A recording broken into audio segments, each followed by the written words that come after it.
They say peace and quiet are priceless until someone puts a price tag on your own dirt, right? I learned that the hard way, building my dream home out on a lonely forest lot, thinking I'd left the petty drama of HOAs behind for good. Looking back, maybe I should have known. Where there's empty land, there's always someone lurking, desperate to fill it with rules, fees, and power trips. But I didn't just survive the storm. I built a new kind of foundation, and let me tell you, there's nothing more satisfying than watching a fake Queen's Kingdom come crashing down. When I first set foot on that 10-acre lot outside High Meadow Pines, it was just trees, sunlight, and the kind of silence that makes you feel like the last man on earth.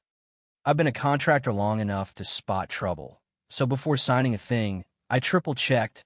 No HOA jurisdiction, no surprise visual harmony covenants, no neighbor with a clipboard. Just me, some gravel, and a head full of blueprints. All I wanted was a modern loft and a proper workshop. Nothing flashy, just honest work, good wood, a roof that'd last longer than I would. I moved in a trailer, parked my generator, and fenced off the worksite. Timber arrived, insulation, steel beams, real progress. I was halfway through unloading joists when I saw her for the first time. You know the type. Sneakers too white for gravel roads, clipboard clenched like a badge, smile sharp as a crowbar. She introduced herself as Karen Gillespie, compliance monitor for the High Meadow Pines HOA. She didn't ask, she told. My construction, she said, was disrupting the visual harmony of the community.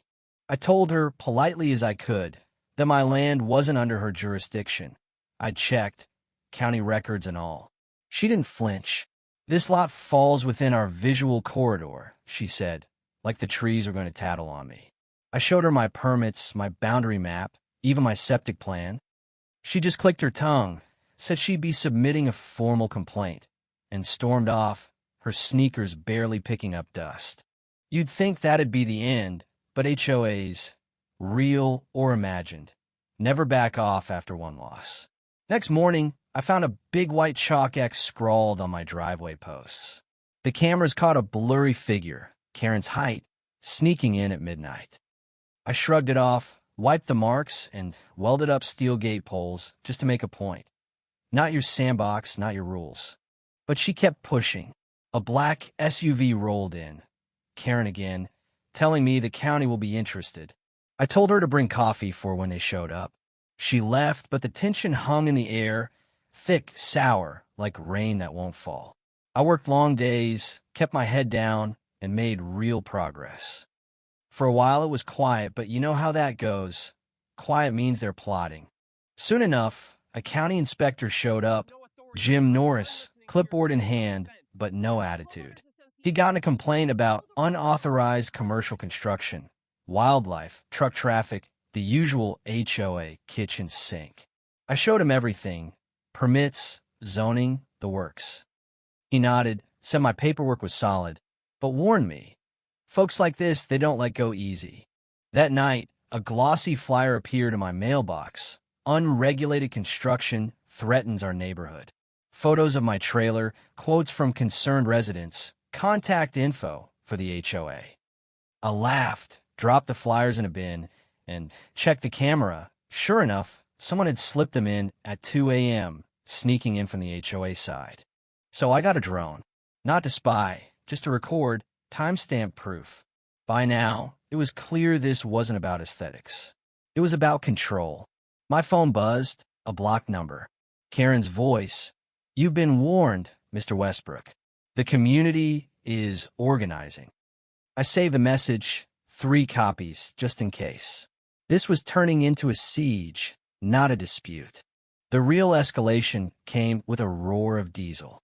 3 men in neon vests guided a flatbed hauling concrete barricades. Highway blocks, not construction. Roads being closed off. HOA orders, one said. I started recording.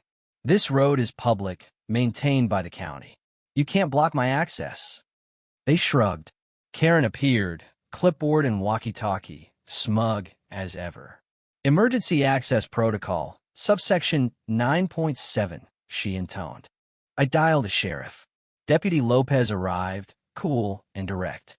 He read my permits, glared at Karen, and told her straight, "Your jurisdiction ends 40 yards east of this property line. This road's county maintained. You're trespassing." He made the barricade crew unload the blocks at the end of the road and told them to leave.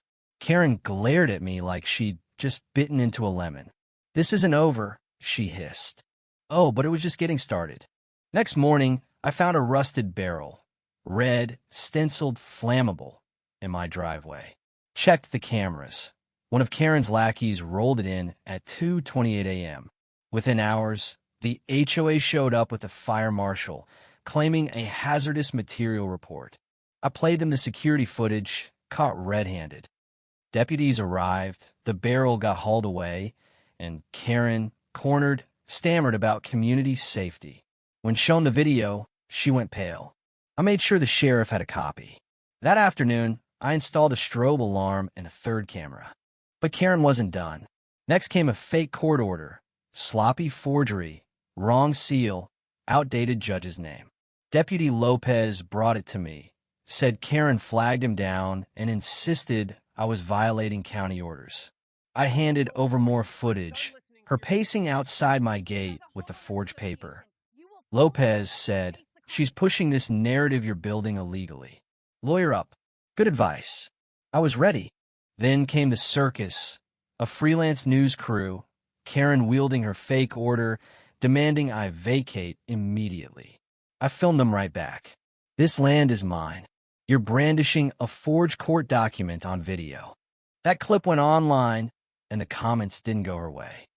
County prosecutors took interest, and I handed over everything: videos, flyers, forged papers. Out of the blue, a neighbor reached out, a contractor's wife, Carla. She whispered the truth. Karen had been running this scam for years. Fake violation letters, made-up fees, bogus infrastructure bonds. I dug into the records, county filings, everything. I found years of fake signatures, identical stamps on unrelated documents, phantom heritage rules. But the real nail? Audio files.